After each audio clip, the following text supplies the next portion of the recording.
I always worry about what's happening to children in the children's homes, because since the local authorities have closed them down, the whole system has become so fragmented.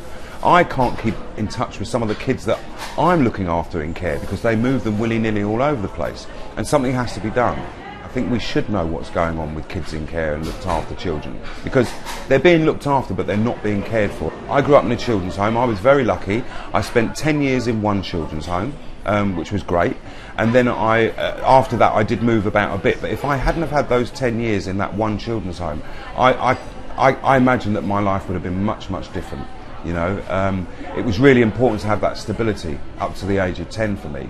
And I feel sorry for the kids in care today. I actually think the system was better when I was in care, because at least you knew your social worker and you got to see them because they were in the local area office. I know social workers who travel hundreds of miles from Hertfordshire to Cornwall to keep track of some of the kids they've got, and that's wrong. And if it's economically driven, which is what it feels like, that's why you've got all these children's homes popping up in places like Kent, taking London kids, in the Midlands and the North West, because they're cheaper areas to buy properties for these private companies that have to get as much money out of the operation as they can.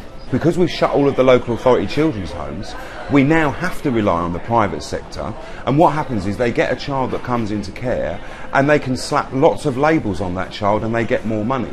I've seen that happening. I've seen children's homes that have been desperate for all the kids to go home at weekends so they can shut the place down, and then they don't have to pay staff to be there for the weekend. Well, that's no good for the kids and it's no good for the staff, because these staff have got mortgages to pay as well.